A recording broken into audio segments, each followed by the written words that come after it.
لله رب العالمين والصلاة والسلام على رسوله الأمين وعلى آله وأصحابه أجمعين أما بعد فقد قال الله تبارك وتعالى في القرآن المجيد والفرقان الحميد بسم الله الرحمن الرحيم إن الله وملائكته يصلون على النبي یا ایھا الذین آمنوا صلوا علیہ وسلموا تسلیما اللہم صل علی سیدنا محمد وعلی آل سیدنا محمد وبارک وسلم۔ محترم سامعین کرام، اللہ رب العزت کا ہم پر بے انتہا فضل و احسان ہے کہ اس نے ہمیں محمد الرسول اللہ صلی اللہ علیہ وسلم کا امتی ہونے کا فخر عظیم عطا فرمایا۔ دوستو، یہ نیت لے کر بیٹھیں کہ مجھے میرے نفس میں، میرے اندر جو غلطیاں ہیں، ان غلطیوں کو، ان قرآن کی باتوں کو سن کر ان باتوں کی مدد سے ان غلطیوں کو نکالنا ہے، اور جو کمیاں ہیں ان کمیوں کو کم کرنا ہے، اور جو اچھائیاں ہیں ان اچھائیوں کو بڑھانا ہے۔ یہ نیت لے کر بیٹھیں، جہاں بھی نصیحت آئے دل کو پہنچائیں نصیحت۔ تو ہم 40 پر 1ویں آیت پر رکے تھے، پھر ایک مرتبہ وہ 40 پر 1ویں آیت سنتے ہوئے آگے بڑھیں گے۔ تو اللہ تبارک و تعالی بنی اسرائیل کون؟ یعقوب علیہ السلام کی اولاد، یعنی اس وقت کے جو یہودی مدینے میں تھے۔ تو اب قرآن کی آیتیں یہودیوں پر پڑھی جا رہی ہیں، اور میں نے گزشتہ مجلس میں کہا تھا کہ یہاں سے لے کر دوسرا پارہ سیقول السفہاء، وہاں تک یہ آیتیں پہلے کس سے خطاب کر رہی ہیں؟ یہودیوں سے جو مدینے میں تھے۔ اللہ ان سے کہہ رہا ہے وَآمِنُوا، ایمان لاؤ، بِمَا أَنزَلْتُ، جو میں نے اتارا ہے، یعنی قرآن پر ایمان لاؤ۔ اللہ میری کتاب ہے قرآن، اور یہ قرآن کیسا ہے؟ مصدقا لما معکم، تمہارے پاس جو تورات ہے اس تورات کا دشمن نہیں ہے قرآن، اس تورات کو جھوٹی کتاب نہیں کہہ رہا ہے قرآن کہہ رہا ہے یہ تورات اللہ کی کتاب ہے۔ تم جس کو اپنی کتاب کہتے ہو اس کتاب کو یہ قرآن کہتا ہے سچی کتاب ہے، اور اس کتاب میں جو باتیں تم پڑھتے ہو ان تمام باتوں کی قرآن تصدیق کر رہا ہے۔ قرآن اور تورات میں کوئی ٹکراؤ نہیں ہے، اور جو باتیں تورات میں لکھی ہوئی ہیں کہ آخری نبی آئیں گے، عرب میں پیدا ہوں گے، وہ آنے کے بعد اگر تمہارے نبی موسیٰ علیہ السلام بھی ان کے زمانے میں رہیں تو وہ بھی ان پر ایمان لائیں گے، یہ سب باتیں جو تورات میں لکھی ہوئی ہیں انہی باتوں کو یہ قرآن سچ ثابت کر رہا ہے، تو پھر کیسے تم اس سے مڑ سکتے ہو؟ اور یہ کون لوگ ہیں؟ یہ علماء سے بات ہو رہی ہے جو تورات کے ایکسپرٹ ہیں، تورات کے ہر لفظ کو جانتے ہیں۔ اللہ ان سے کہہ رہا ہے سنیے، جب یہ باتیں سن رہے ہوں گے حضور کے زبان سے، ان کے دلوں پر کیا گزر رہی ہوگی؟ تم تو سب کچھ جانتے ہو نا تورات کے بارے میں، جو کچھ تورات میں ہے انہی چیزوں کو یہ قرآن سچ ثابت کر رہا ہے، سچ کہہ رہا ہے، تو تم کیوں ایمان نہیں لاتے؟ وَآمِنُوا بِمَا أَنزَلْتُ مُصَدِّقًا لِمَا مَعَكُمْ وَلَا تَكُونُوا أَوَّلَ كَافِرٍ بِهِ، پہلے کافر ہونے والوں میں سے مت ہو جاؤ۔ گزشتہ مجلس میں نے کہا ابو جہل پہلا کافر بنا کیونکہ اس کے پاس تورات نہیں تھی، وہ ایک خدا کا کانسیپٹ سمجھتا نہیں تھا، وہ نبیوں کی آمد سمجھتا نہیں تھا، پہلا کافر ہوا۔ تم تو نبیوں کی آمد جانتے ہو، تم خدا کا ایک ہونا جانتے ہو، تم خدا کا کتاب بھیجنا جانتے ہو، یہ سب جاننے کے بعد تم کیوں پہلے کافر ہو رہے ہو؟ ایک معنی۔ دوسرا معنی کیا؟ پہلا کافر جو ہوتا ہے اسے بڑا گناہ، کیونکہ اسے دیکھ کر دوسرے کافر ہوں گے۔ تم آج بگڑو گے تو تمہارے پیچھے جو بڑی تمہاری جماعت ہے یہ سب تم کو فالو کر کے بڑے گناہ میں پھنسو گے۔ سمجھ میں آ رہا ہے نا؟ وَلَا تَكُونُوا أَوَّلَ كَافِرٍ بِهِ، اور مت ہو جاؤ اس کے انکار کرنے میں پہلے۔ اور وَلَا تَشْتَرُوا بِآيَاتِي ثَمَنًا قَلِيلًا، اور میری آیتوں کے بدلے میں کم دام مت لو۔ اللہ کی آیتیں کون سی آیتیں؟ جو آیتیں تورات میں ہیں، جو آیتیں محمد الرسول اللہ صلی اللہ علیہ وسلم کی باتیں بتاتی ہیں، جو آیتیں ظلم کو ظلم کہتی ہے، انصاف کو انصاف کہتی ہے۔ یہ لوگ کیا کرتے تھے؟ پیسوں کے خاطر ان آیتوں کو بیچ دیتے تھے۔ غور کریں، ثمن کہتے ہیں قیمت کو۔ ہماری زندگی کا مقصد قیمت جمانا ہے یا قیمت دے کر ہماری ضرورتیں خریدنا ہے؟ پیسے جمانا ہمارا مقصد ہے یا پیسے دے کر ہماری ضرورتیں لینا مقصد ہے؟ ہماری ضرورت پیسے جمع کر کریں گے کیا؟ اپنی ضرورتیں، گھر خریدنا یا گاڑی خریدنا، خوشیاں خریدنا، تو وہ پیسے جو ہم کو ہماری ضرورتیں نہیں دے سکتے، ڈی مانیٹائزیشن کیا، وہ 1000 روپے کے نوٹوں کا ایک کٹا ملا کے ہاتھ میں دے دیتا ہوں، کہا کہ پھینک دیں گے، لیں گے نہیں۔ لیکن آج سے کتنے سال پہلے؟ 2016 میں کیا نا، وہ 7 سال پہلے۔ آج سے 8 سال پہلے وہ 1000 روپے کا نوٹ کا بنڈل ہاتھ میں دیے تو کیا کریں گے؟ آنکھوں سے لگائیں گے۔ نوٹاں کی خوشبو بھائی، کیا خوشبو بھائی، نوٹ دیکھتے ہی خوشی آتی نہیں؟ خوشی۔ تو وہ جو نوٹوں آج دیں گے وہ بنڈل نہیں لیں گے، کیوں؟ وہ بنڈل ہمیں ہماری ضرورتیں نہیں دیتا۔ اچھا 2000 کا پنک کلر کا بنڈل دو، جو آج سے 6 مہینے پہلے ہمارے آنکھوں کی ٹھنڈک تھی، آج وہ 2000 کی نوٹ لو، اٹھا داؤ اس کو۔ کیوں؟ وہ 2000 کی نوٹ ہم کو ہماری خوشیاں دے نہیں سکتی، سمجھ گئے نا؟ تو قیمت اس لیے ہمارے پاس ہے کہ قیمت دے کر ہماری ضرورتوں کو لینا۔ یہ بے وقوف ایسے ہیں، ان کی ضرورت ایمان، تقوی، جنت، اللہ، رسول، یہ تمام چیزوں کو دے کر قیمت لے رہے ہیں۔ کتنی بڑی بے وقوفی ہے کہ میرے آیتوں کے بدلے کم دام مت لو۔ یہ کیا کرتے تھے؟ انہوں نے قانون بنا لیا، ایکسپرٹ، بڑے بڑے عالم، انہوں نے قانون کیا بنایا کہ جو عالم نہیں ہیں وہ لوگ ہر سال یا ہر مہینہ اپنی کھیتیوں میں سے، اپنے بزنس میں سے ایک بڑا حصہ ان کو دے دینا۔ تو سوسائٹی میں بڑے بڑے تاجروں کے بعد مالدار کون رہتے؟ عالم۔ کعب بن اشرف مالدار، اس کا پیشہ کیا؟ عالم۔ شاس مالدار، اس کا پیشہ کیا؟ عالم۔ حیی بن احتب مالدار، عزت، گھوڑا، اونٹ، سب، اس کا پیشہ کیا؟ عالم۔ عالم کیسے مالدار ہو سکتا ہے؟ عالم تھوڑے بزنس کر رہا ہے، عالم کو تھوڑی ہنر معلوم ہے، لیکن ان لوگوں نے ایسا سسٹم بنا لیا تھا کہ ہر مالدار، ہر کھیتی، ہر کسان، سب ان کو سال کو پیسے دے دینا۔ ایک دوسرا کیا؟ فتوے جب دیتے تو اگر مالدار کوئی غلطی کرتا، فتوے میں نرمی کر دیتے، یہ غلطی کیا بھی نہیں ہے، اسے سزا نہیں دینا ہے۔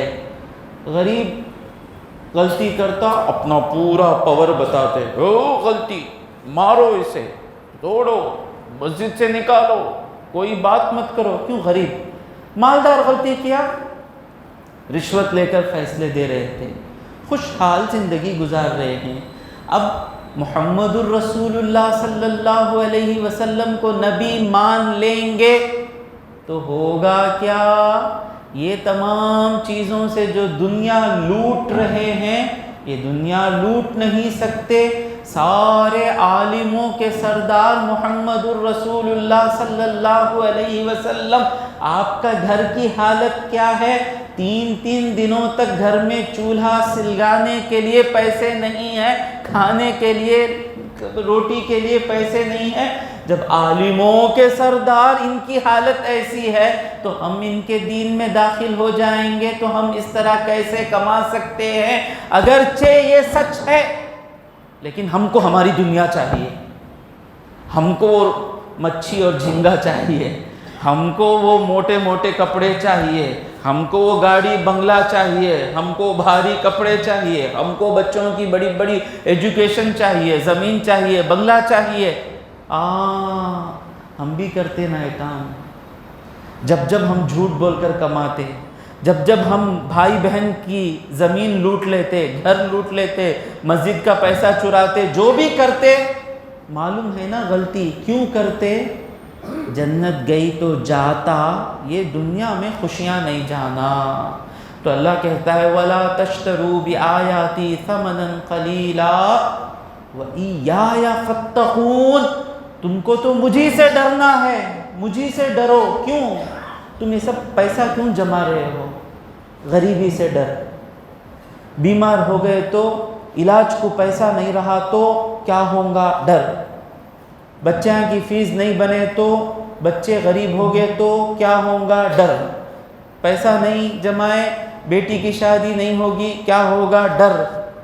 ان چیزوں سے ڈرنا نہیں ہے، ڈرنا تو مجھ سے ہے نا، تمام خوشیاں میرے ہاتھوں میں ہے نا، تمام مصیبتوں سے بچانا میرے ہاتھ میں ہے نا، اور میں بچاتا بھی ہوں نا۔ کیا دعا کرتے ہیں ہم لوگ؟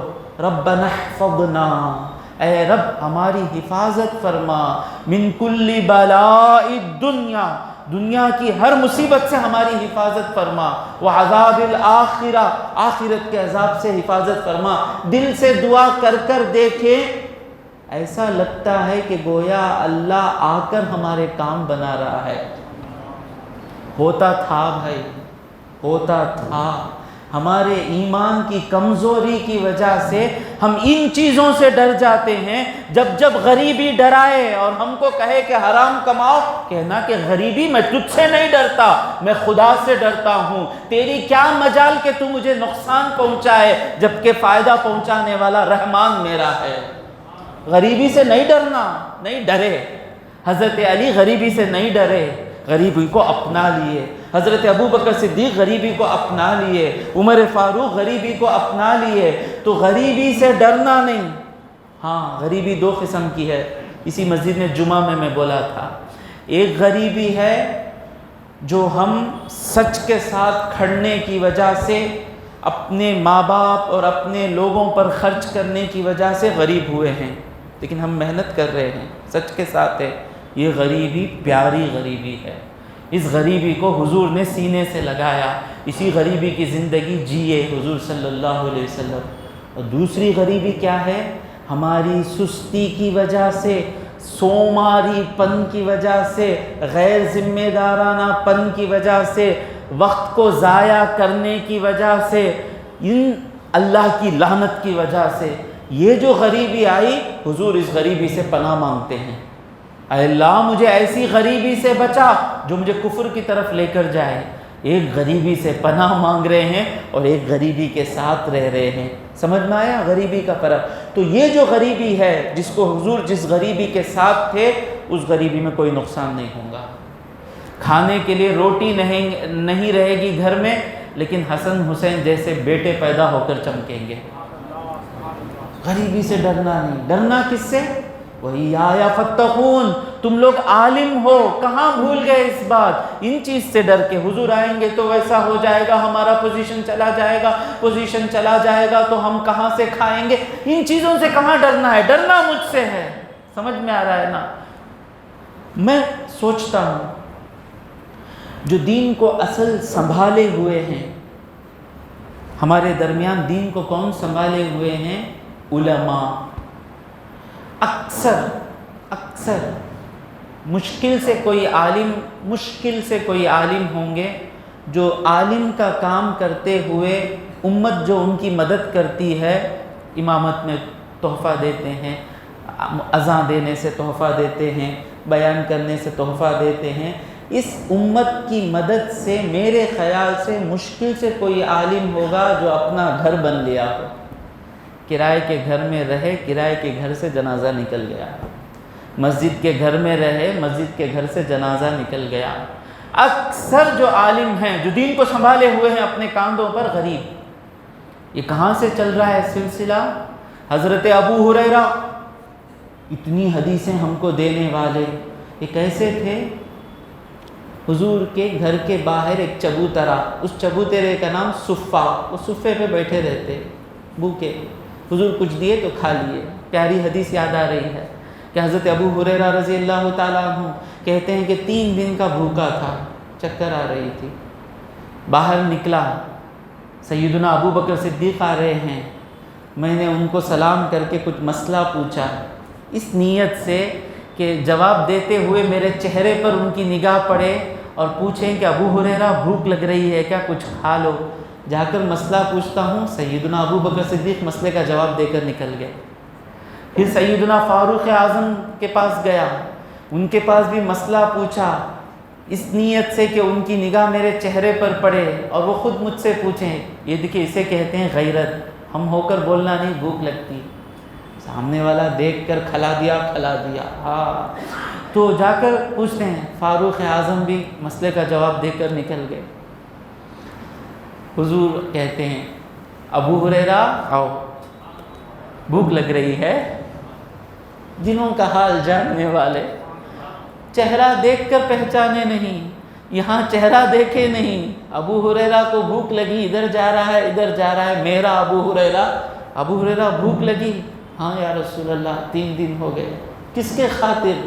ہمارے لیے حدیثیں جمع کرتے تھے۔ کہا کہ جاؤ اس انصار صحابی کے گھر میں جاؤ، جا کر کہنا کہ محمد نے کچھ مانگا ہے صلی اللہ، اپنے لیے نہیں مانگتے، ابو ہریرہ کے لیے اپنا نام دے کر مانگ رہے ہیں، ہم کو چھوڑ دیں گے کیا حضور صلی اللہ علیہ وسلم؟ نہیں چھوڑیں گے۔ گئے، وہاں کیا تھا؟ ایک برتن میں دودھ لائے، یا رسول اللہ دودھ ہے، بولے صفہ پہ جتنے تمہارے جیسے صحابہ ہیں سب کو بلا کر لاؤ۔ سیدنا ابو ہریرہ رضی اللہ تعالیٰ عنہ سوچتے ہیں میں بھوکا ہوں، مجھے بس نہیں آئے گا یہ دودھ، اور حضور صلی اللہ علیہ وسلم کو بھی پینا ہے، اب سب کو پلا دیں گے تو ہمارے لیے بچے گا کیا؟ یہ ہماری عقل۔ حضور نے کہا بلا دوں گا، یہ ہے صحابی کا ایمان، سب آ گئے۔ حضور نے کہا جاؤ ایک ایک کو پلاؤ، پلا رہے سب کا پیٹ بھر گیا، اور پھر بولے تم پیو، خوب پیو، پیٹ بھرے تھا، پیو۔ پھر حضور صلی اللہ علیہ وسلم پیتے ہیں، اور اس کے بعد وہ برتن میں ابو ہریرہ رضی اللہ تعالیٰ عنہ دیکھتے ہیں جتنا دودھ لائے تھے اتنا ہی ہے، کچھ کم نہیں ہوا۔ اب حضور کہتے ہیں جا کر واپس کر دو۔ حضور لیتے ہیں تو لیتے نہیں ہیں، ان کو ان کا دودھ بھی مل گیا، اتنے صحابہ کو کھلانے پلانے کا ثواب بھی مل گیا۔ جب حضور مانگے نا، کوئی حدیث میں آئے حضور مانگتے ہیں خوشی خوشی دے دیں کہ جو مانگے وہ بھی واپس ملے گا، آخرت بھی ملے گی، اللہ اس کے رسول کی رضا بھی مل جائے گی۔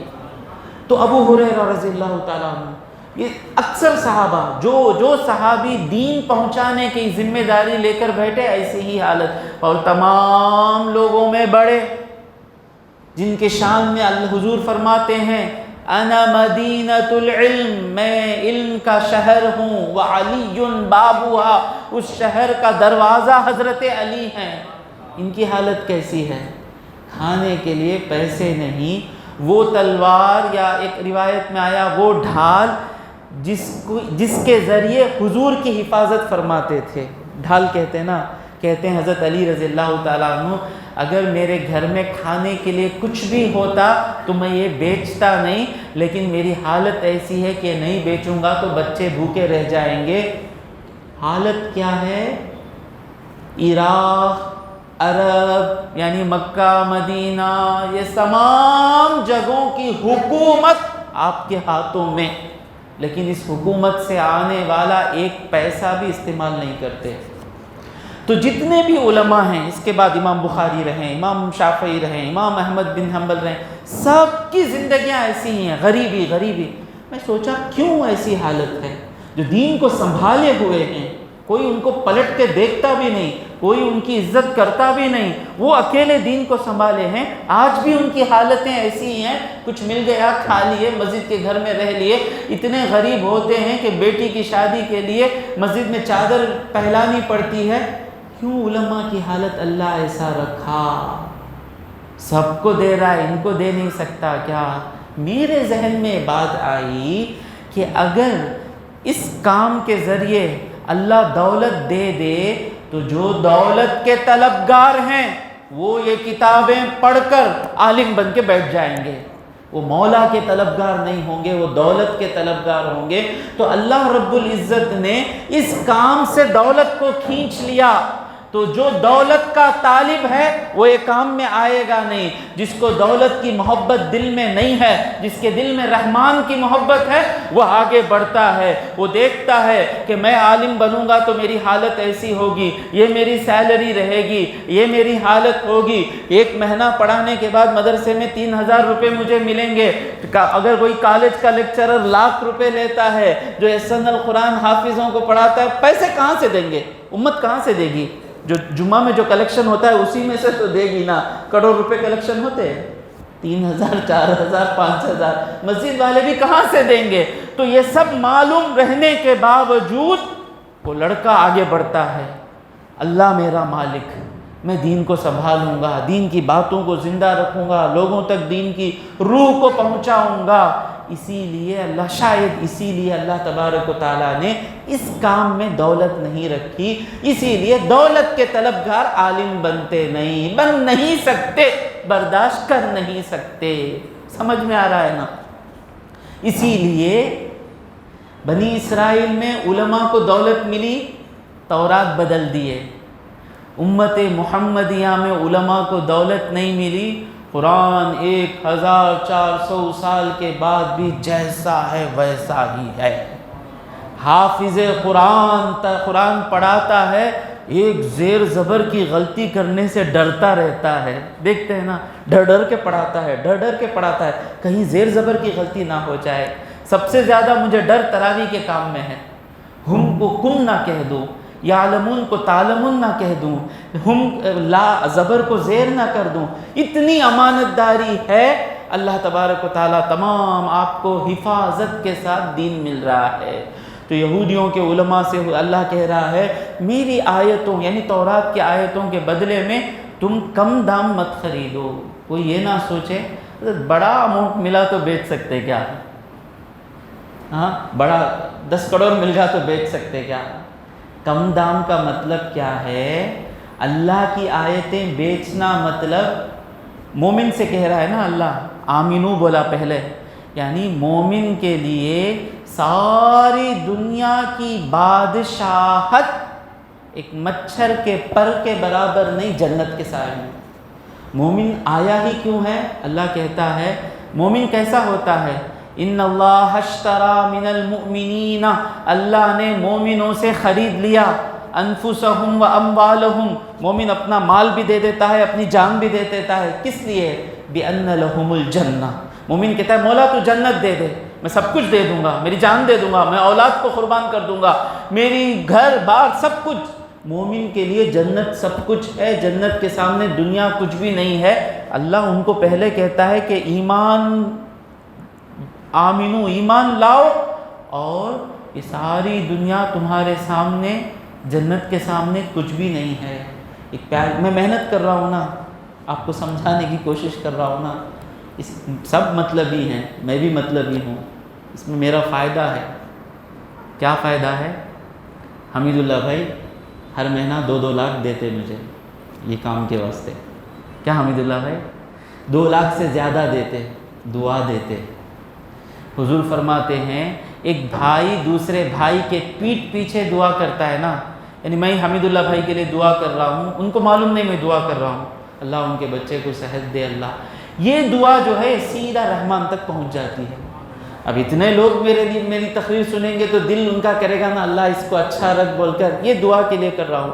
حضور فرماتے ہیں کہ اگر ایک آدمی بھی تمہاری کوششوں سے سدھر جائے تو یہ سدھر جانا تمہارے لیے ساری دنیا مل جانے سے بہتر ہے۔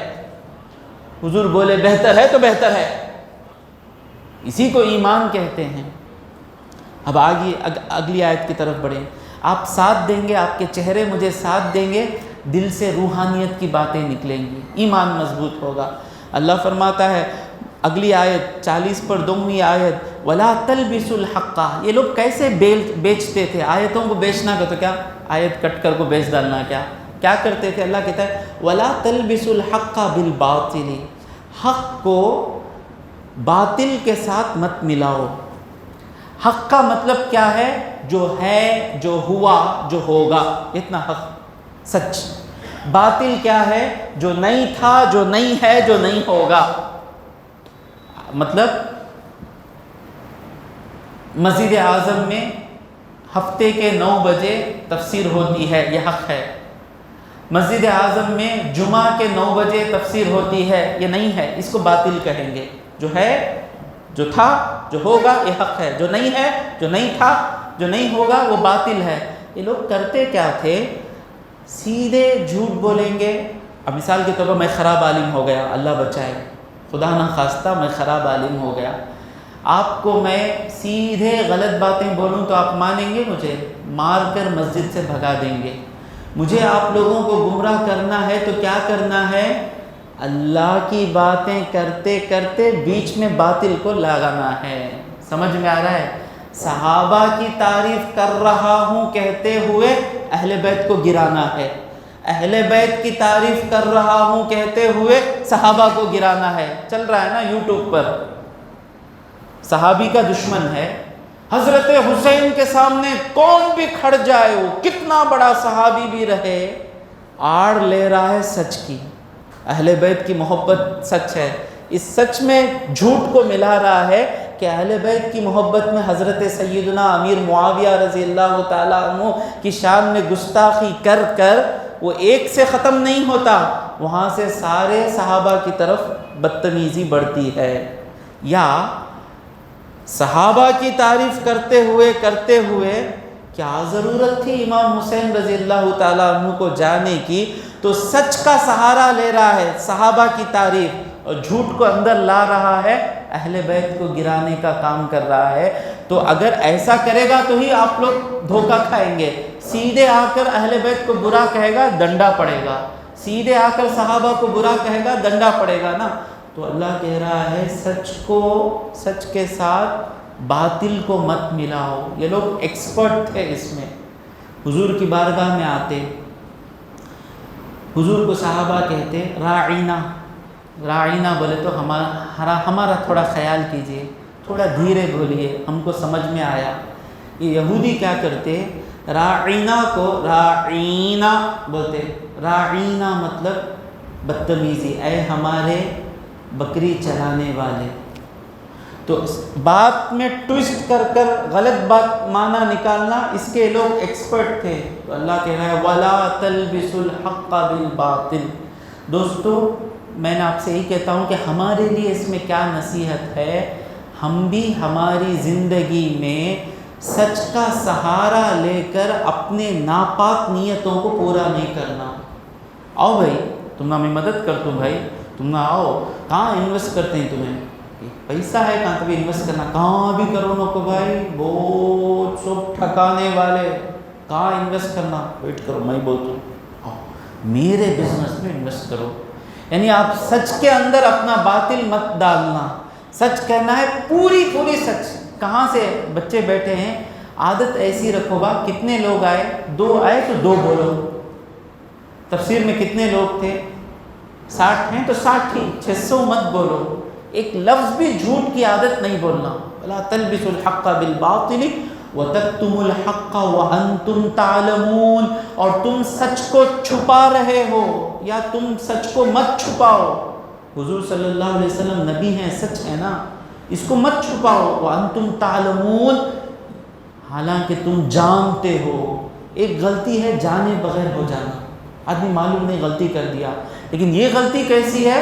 سب کچھ جان کر یہ غلطی کرنا بہت بڑی غلطی ہے۔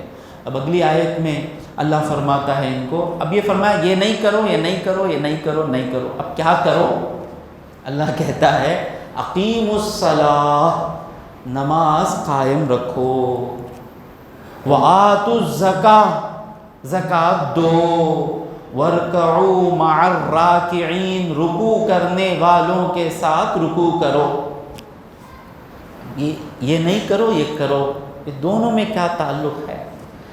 ان لوگوں کے اندر جو شرارت ہے، حضور صلی اللہ علیہ وسلم سے اپنے آپ کو بڑا سمجھنا ہے، پیسوں کو سب کچھ سمجھنا ہے، دولت کو سب کچھ سمجھنا ہے، جب آدمی صحیح طریقے سے نماز پڑھتا ہے تو یہ سوچ ٹوٹ کر چکنا چور ہو جاتی ہے۔ نماز پڑھا تو نہیں حضرت ہم نہ ہوتا، نہیں نا حضرت، کیا بھی فرق نہیں ہوتا نا حضرت ہماری نماز کا۔ نماز سے پہلے کیا تھے، نماز کے بعد بھی وہی رہتے ہیں۔ ہم نماز کو سمجھے بغیر نماز پڑھ رہے ہیں۔ نماز کا معنی کیا ہے؟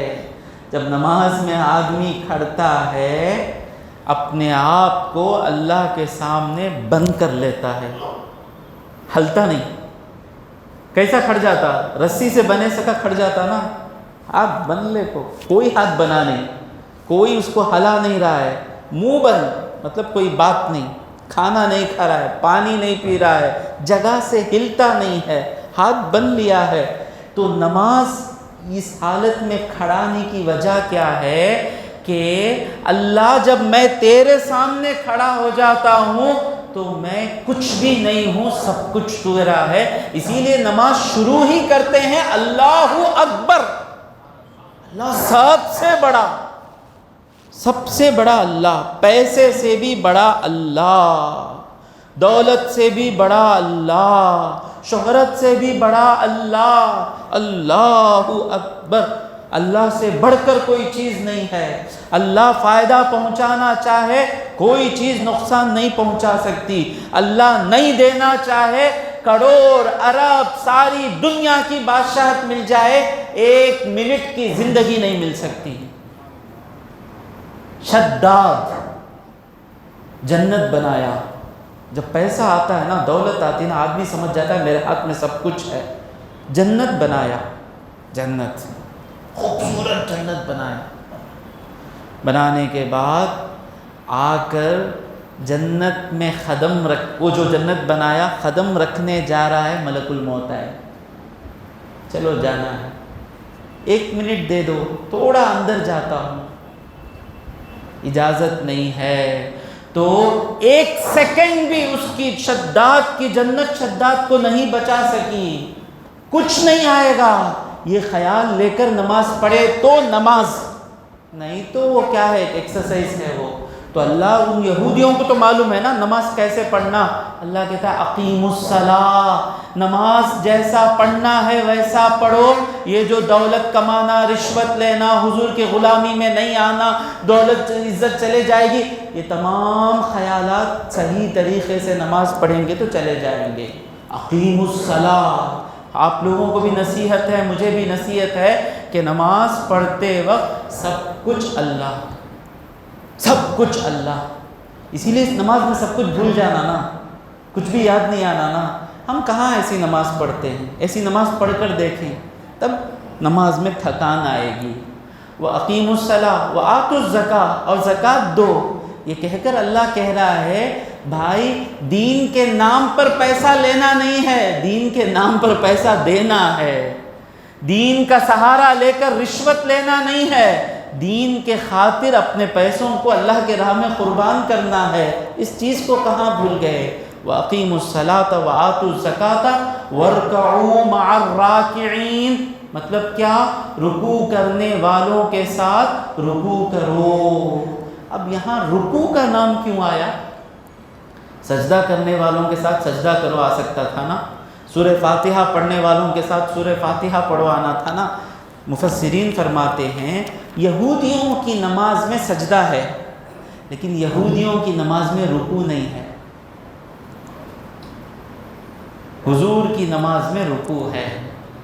اللہ کہتا ہے اقیموا الصلاۃ وآتوا الزکاۃ، تمہاری نماز نہیں، محمد الرسول اللہ کی جو نماز ہے رکوع والی نماز، یہ رکوع والی نماز بندے کو ہمیشہ کھڑے رہنا پسند ہے۔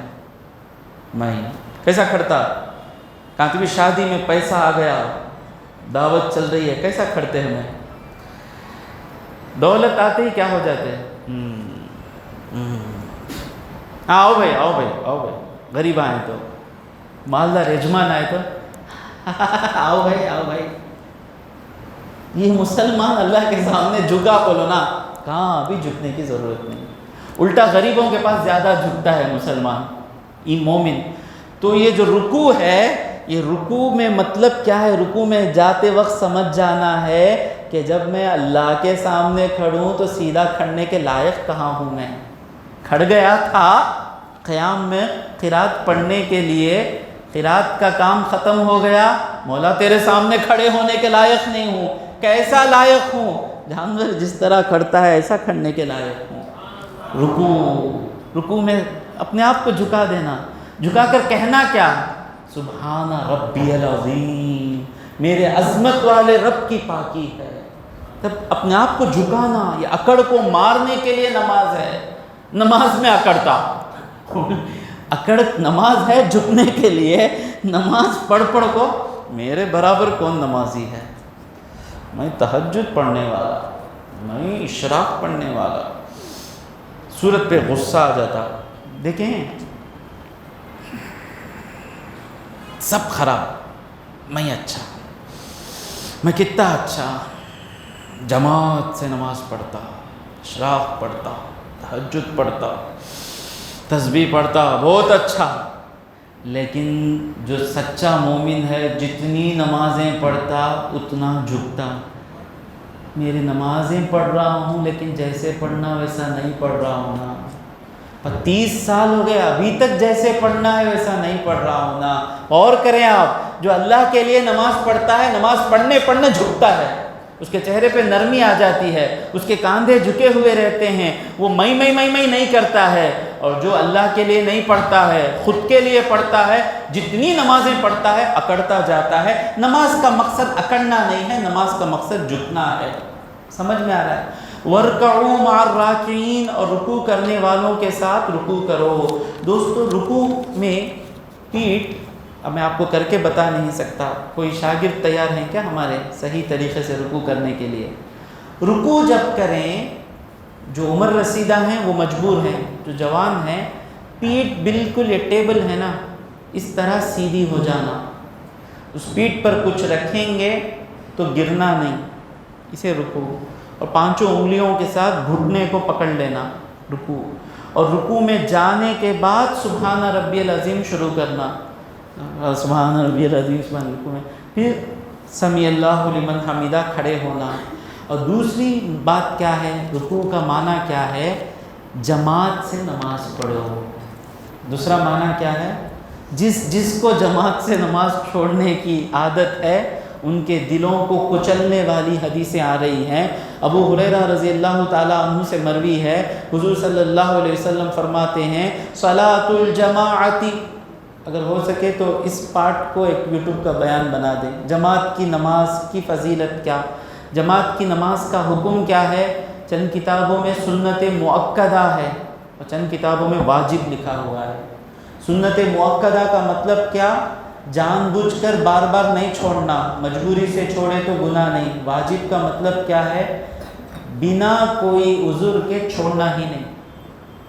تو فرماتے ہیں صلاۃ الجماعتی, جماعت سے نماز پڑھنا, افضل من صلاۃ احدکم وحدہ, تمہارے میں جو اکیلے نماز پڑھتا ہے اس سے بہتر ہے ب25 جزءا, 25 درجے زیادہ ہیں. گھر میں نماز پڑھے, مسجد میں نماز جماعت کے ساتھ پڑھے تو گھر کی نماز سے 25 گنا زیادہ ثواب ملے گا. پھر حضور صلی اللہ علیہ وسلم فرماتے ہیں کہ اتى النبی صلی اللہ علیہ وسلم رجل اعمی, ایک نابینا جن کی آنکھوں کو نظر نہیں آتا, ایسے صحابی آئے. فقال یا رسول اللہ, اے اللہ کے پیغمبر صلی اللہ علیہ وسلم, انه ليس لي قائد يقودني الى المسجد, مجھے آنکھوں کو نظر نہیں آتا, کوئی ایسا نہیں ہے جو مجھے لے کر مسجد میں آئے, گھر میں کوئی نہیں ہے. تو فسأل رسول اللہ صلی اللہ علیہ وسلم ان يرخص له فيصلي في بيته, حضور سے اجازت پوچھنے کے لیے آئے کہ یا رسول اللہ مجھے اجازت دیجئے کہ میں گھر میں نماز پڑھوں. فرخص له, حضور تو رحمت للعالمین ہے نا, اچھا بھائی آنکھوں کو دکھتا نہیں کیا, گھر میں پڑھ لو. پھر حضور نے فلما ولا, جب وہ مڑ گئے, دعاہ, حضور نے بلایا. قال, حضور نے کہا تسمع النداء بالصلاۃ، اذان کی آواز سنائی دیتی ہے کیا؟ اس وقت مائک نہیں تھا، حضرت بلال اذان دیے، سنائی دیتی ہے کیا؟ تو انہوں نے کہا نعم سنائی دیتی ہے۔ قال فاجب، تو آنکھوں کو نظر بھی نہیں آئے تو مسجد کو نکل کر آؤ۔ تو مطلب ڈسٹنس اتنا رہے گا کہ نابینا بھی نکل کر آ جا سکتا ہے۔ حضور کو اتنی خواہش ہے لوگ نمازوں کا پابندی کرے، جماعت کی۔ ایک اور حدیث سنیں، حضور اکرم صلی اللہ علیہ وسلم، ابو داؤد کی حدیث ہے صحیح سند کے ساتھ، ابن عباس رضی اللہ تعالیٰ عنہ سے مروی ہے، من سمع النداء، جس نے اذان سنی، فلم یمنعہ من اتیانہ عذر، اور اس کو کوئی عذر نہیں ہے، عذر بولے تو بخار آ جانا، یہ سب کوئی عذر نہیں ہے، صحت کے ساتھ ہے، تو قالوا وما العذر، یا رسول اللہ جماعت چھوڑنے کے لیے عذر کیا ہے؟ کیا رہا تو جماعت چھوڑ سکتے؟ خوف، ڈر، روڈی باہر ہیں مار دیں گے، مرض، بخار ہے چل نہیں سکتے، لم تقبل منہ الصلاۃ التی صلی، لفظ کیا ہے؟ بنا کسی عذر کے جماعت سے نماز چھوڑ کر گھر میں نماز پڑھے تو اس کی نماز قبول نہیں ہوتی۔ جب میں حدیثیں ان کو پڑھتا ہوں دل کانپ جاتا ہے، شرمندگی سے سر جھک جاتا ہے۔ توبہ کریں گے، توبہ کریں گے۔ پھر ایک اور حدیث سنیں، ابو ہریرہ رضی اللہ تعالیٰ عنہ سے مروی ہے، حضور اکرم صلی اللہ علیہ وسلم فرماتے ہیں لقد ہممت، اس زمانے میں منافق کیا کرتے تھے؟ پیچھے پیچھے رہتے، جو ہی نماز شروع ہونے والی رہتی بھاگ جاتے۔ منافق کو جماعت کی نماز میں مزہ نہیں ملتا، کیوں؟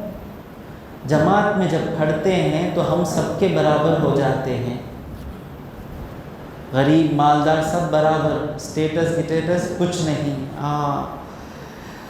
تو منافق چلے جاتے تھے، حضور کو غصہ آیا، حضور نے کہا لقد ہممت، میں ارادہ کیا، ان آمر فتیتی، کہ میرے نوجوانوں کو حکم دوں، فیجمعوا حزما من حطب، کہ وہ لکڑیاں جمع کرے، ثم آتی قوما، اور ان کے پاس میں آؤں، یصلون فی بیوتہم لیس لہم علت، بنا کوئی وجہ کے گھر میں نماز پڑھتے ہیں، گھر میں نماز چھوڑتے ہیں نہیں، گھر میں نماز پڑھتے ہیں، فاحرقها علیہم، ان کے گھروں کو جلا دوں۔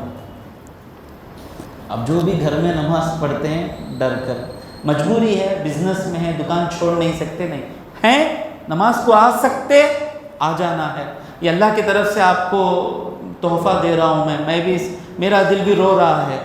اور پھر ایک حدیث میں حضور عبداللہ ابن مسعود رضی اللہ تعالیٰ عنہ فرماتے ہیں من سرہ ان یلقی اللہ غدا مسلما، جس کی خواہش ہو کہ کل کے دن وہ اللہ سے مسلمان ہو کر ملے، فلیحافظ علی ہؤلاء الصلوات حیث ینادی بہن، تو ان نمازوں کی یعنی جماعت سے نمازوں کی پابندی کرے جب جب بلایا جائے اذان کے ذریعے۔ فإن اللہ شرع لنبیکم سنن الہدی، اللہ تبارک و تعالیٰ نے تمہارے نبی کے لیے شریعت بنائی ہے سنتوں کے ذریعے، وإنہن من سنن الہدی، جماعت سے نماز پڑھنا ہدایت کی سنتوں میں سے ہے۔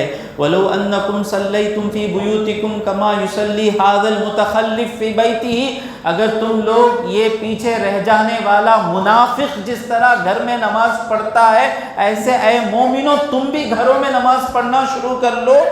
حضور فرماتے ہیں لَتَرَكْتُمْ سُنَّةَ نَبِيِّكُمْ، تم نے اپنے نبی کی سنت چھوڑ دی، نبی کی سنت چھوڑ دی مطلب ہدایت چھوڑ دی۔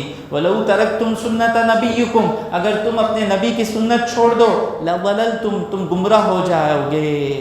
حدیث تو بہت طویل ہے، اجازت نہیں مل رہی ہے، تو خیر یہیں پہ ہم ٹکائیں گے، انشاءاللہ آئندہ جو آیتیں ہیں آئندہ مجلس میں دیکھیں گے۔ تو دوستو آج کا لب لباب کیا ہے؟ کبھی غریبی سے، حالات سے ڈر کر قرآن کے خلاف نہیں جانا ہے۔ اس وقت کہ ڈر جو آتا ہے، اس ڈر کو کہنا ہے کہ تو کیوں مجھے ڈرا رہا ہے، جس سے لینا ہے وہ میرے ساتھ ہے، اور جب میں نماز میں کھڑتا ہوں وہ میرے سامنے ہوتا ہے، اور جو میں کچھ مانگتا ہوں وہ دیتا ہے۔ اللہ دے گا، ضرور دے گا۔ اللہ تبارک و تعالیٰ سے دعا ہے کہ جو کچھ کہا اور سنا اس پر عمل کرنے کی توفیق عطا فرمائے۔ وآخر دعوانا ان الحمد للہ رب العالمین، صلی اللہ